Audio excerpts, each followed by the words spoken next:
तो दोस्तों, काफी दिनों बाद हम एक डिफरेंस लेके आ रहे हैं आपके लिए। और ये डिफरेंस जो है ना बच्चा, ये है फॉरवर्ड कॉन्ट्रैक्ट और फ्यूचर कॉन्ट्रैक्ट के बीच में। ठीक है। ये एक ऐसा डिफरेंस है, इसमें थोड़ा कंफ्यूजन रहता है बच्चों को कि फॉरवर्ड कॉन्ट्रैक्ट क्या होता है और फ्यूचर कॉन्ट्रैक्ट क्या होता है। क्लियर। तो स्टार्ट करते हैं। इस डिफरेंस के ऊपर कैमरा चेक कर लेते हैं हल्का सा।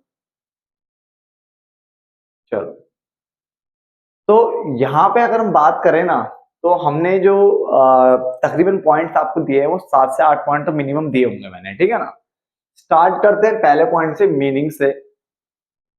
तो ये कॉन्ट्रैक्ट जो होता है बेटा, ये कस्टमाइज्ड एग्रीमेंट होता है।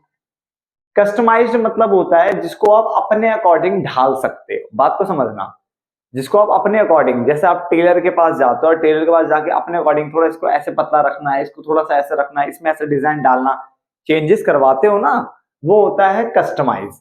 और जो एकदम स्टैंडर्ड, जैसे आप रेडीमेड होता है, बन बनाया सब कुछ रहता है, आपने वही एज इट इज ले लिया, तो वो होता है स्टैंडर्ड। बन बनाया मिल गया प्रॉपर, एक तरह से बोलो स्टैंडर्ड हो गया। मतलब एक तरह से ये मान के चलो, जो एक स्टैंडर्ड फॉरवर्ड में चल रहा है वो स्टैंडर्ड हो गया, और जिसको आप अपने अकॉर्डिंग चेंज करा रहे हो, अपने अकॉर्डिंग ढाल रहे हो, वो कस्टमाइज हो गया। क्लियर। तो यहाँ पे लिखा हुआ जो फॉरवर्ड कॉन्ट्रैक्ट होता है वो कैसा होता है, वो आपको देखने को मिलेगा कस्टमाइज टाइप का। तो उसने लिखा customise agreement between two parties to buy और sell an asset at specified future date, एक डेट जो कि स्पेसिफाई कर रखी है आपने, और a price agreed upon today, और एक ऐसा प्राइस जिस पे आप एग्री हो चुके हो। बड़ा सिंपल सा है। Customize agreement between two parties, जहां पे बाय सेल करना है एसेट्स को। ठीक है ना। जो भी आपका है, at a specified future date for a price agreed upon today. जबकि ये स्टैंडर्डाइज्ड क्या होता है, एग्रीमेंट होता है। ठीक है ना। स्टैंडर्डाइज्ड एग्रीमेंट होता है जो कि ट्रेडेड ऑन एक्सचेंज, यानी कि एक्सचेंज में ट्रेड होता है। इसका मतलब ये वाला एक्सचेंज से रिलेटेड नहीं है, वो एक्सचेंज से रिलेटेड है। क्लियर। जैसे स्टॉक एक्सचेंज होता है ना, ऐसे। तो ये एक्सचेंज से रिलेटेड नहीं है, वो एक्सचेंज से रिलेटेड है। आगे देखा है। तो बाय और सेल एज एसेट, यहाँ पे भी बाय सेल होगा, प्री डिटरमाइंड प्राइस होगा और फ्यूचर की डेट होगी। क्लियर हो गया।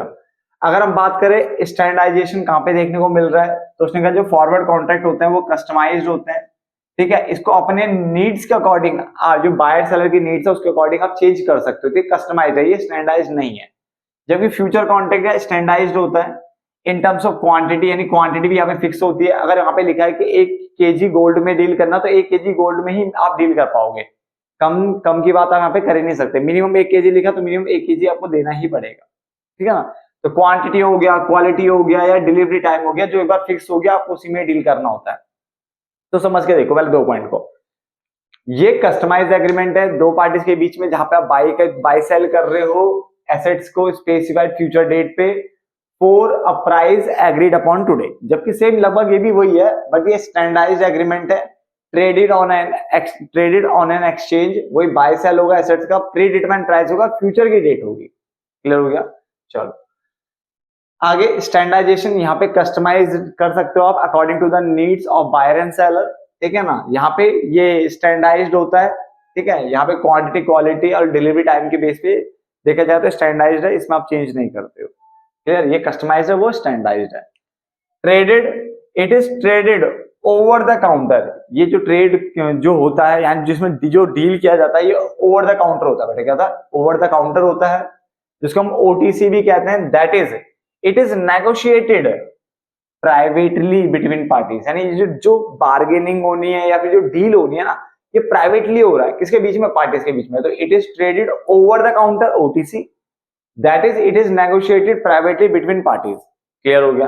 अगर हम बात करें इसकी, तो ये जो ट्रेड किया जाता है ये रेगुलेटेड स्टॉक एक्सचेंज, देखो लिखा ना, मैंने कहा था ना, तो रेगुलेटेड स्टॉक एक्सचेंज के थ्रू होता है। इसके मतलब यहाँ पे जो मार्केट है वो ऑर्गेनाइज्ड होगी, organized stock exchange, organized stock exchange. मैंने शॉर्टकट लिखा है, समझ जाओगे ना।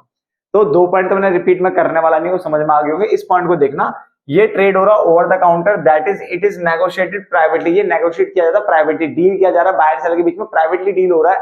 ठीक है। यहाँ पे, जबकि यहाँ पे ये रेगुलेटेड स्टॉक एक्सचेंज के थ्रू होगा, यानी ऑर्गेनाइज्ड टाइप स्टॉक एक्सचेंज के थ्रू होगा, यानी जो स्टॉक एक्सचेंज है वो ऑर्गेनाइज्ड होगा। क्लियर।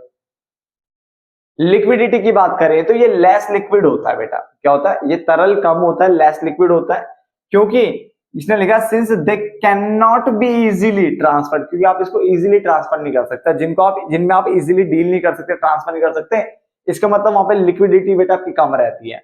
पर ये तो स्टॉक एक्सचेंज के अकॉर्डिंग हो रहा है, ऑर्गेनाइज्ड मार्केट के अकॉर्डिंग हो रहा है ना, जो स्टॉक एक्सचेंज के अकॉर्डिंग।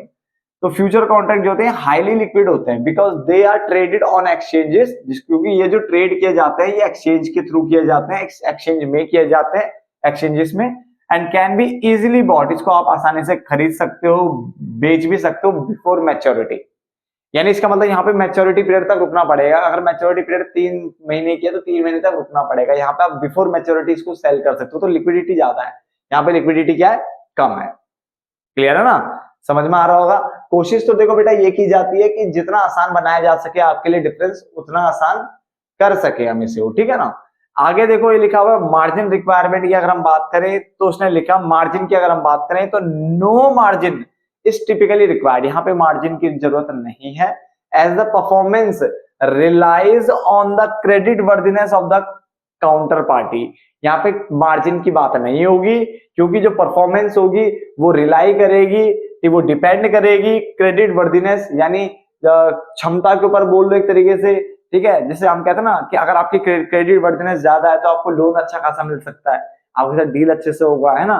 तो वही काउंटर पार्टी के साथ काउंटर पार्टी की क्या क्रेडिट वर्दीनेस है उसके ऊपर रिलाई करता है, जबकि यहाँ पे मार्जिन रिक्वायर, मार्जिन चाहिए होता है, एन इनिशियल मार्जिन लिखा है ना, रिक्वायर्स एन इनिशियल मार्जिन, यानी आपका शुरुआत में, यानी इसने बोला एक मान लो एक मार्जिन यहाँ पे चाहिए, मार्जिन डिपॉजिट चाहिए होता है, ठीक है, and maintenance margin to cover potential daily losses, अगर मान लो कोई डेली लॉस होता है, ठीक है, और कॉन्ट्रैक्ट को सिक्योर करने की जरूरत है, तो यहाँ पे मार्जिन की जरूरत रखते हैं, मतलब मार्जिन को कब रखते हैं, पैसा रखते हैं, वो इसलिए रखा जाता है, क्यों रखा जाता है, ताकि मेंटेनेंस के मतलब जो डेली लॉस है उससे बचने के लिए और कॉन्ट्रैक्ट को सिक्योर करने के लिए। तो इस पॉइंट को थोड़ा ढंग से समझना बेटा, 2 पॉइंट को।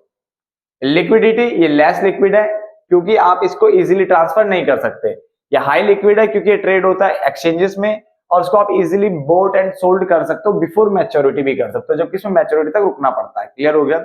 अगर हम मार्जिन की बात करें तो मार्जिन की जरूरत नहीं है, क्योंकि यहाँ पे जो परफॉर्मेंस है वो रिलाई करती है credit worthiness of the counter party की, जो क्रेडिट वर्दीनेस है उसके ऊपर यहाँ पे रिलाई करेगी, जबकि यहाँ पे इनिशियल मार्जिन चाहिए होता है एंड मेंटेनेंस मार्जिन भी चाहिए होता है, ताकि जो डेली लॉस हो रहा होता है उसको कवर किया जा सके, जो पोटेंशियल लॉस है होने वाला संभावित, पोटेंशियल मतलब क्या होता है, संभावित, यानी जो होने वाला कोई भी अगर मान लो डेली लॉस होने वाला है तो उसके लिए मेंटेनेंस मार्जिन रखा जाता है और कॉन्ट्रैक्ट को सिक्योर करने के लिए रखा जाता है। क्लियर है।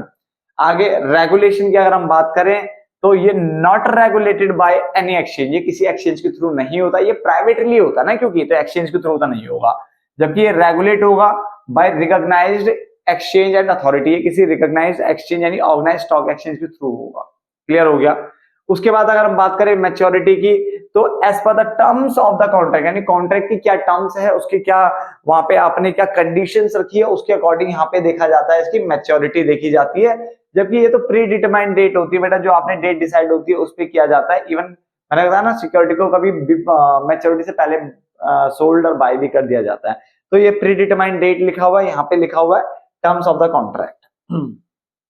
कॉन्ट्रैक्ट साइज, कॉन्ट्रैक्ट साइज जो है ना वो डिसाइड करेगी कौन, पार्टीज, क्योंकि कस्टमाइज्ड है ना, अब कस्टमाइज्ड है तो उनके अकॉर्डिंग, वो पार्टी के अकॉर्डिंग होगा सब कुछ, तो पार्टी करेगी सारा चीज यहाँ पे कि कॉन्ट्रैक्ट का साइज क्या होगा, कैसे क्या होगा, सब कुछ पार्टीज डिसाइड करेगी, जबकि यहाँ पे कॉन्ट्रैक्ट साइज जो होता है बेटा वो फिक्स होता है। अगर मैंने बोला ना यहाँ पे लिखा कि मिनिमम 1 kg गोल्ड का होगा तो 1 kg मिनिमम होना ही होना है, उससे कम में आप कर ही नहीं सकते बात यहाँ पे। तो यहाँ पे ना कॉन्ट्रैक्ट साइज फिक्स होता है और ऊपर से स्टैंडर्डाइज्ड होता है किसके द्वारा, बाय द एक्सचेंज। क्लियर।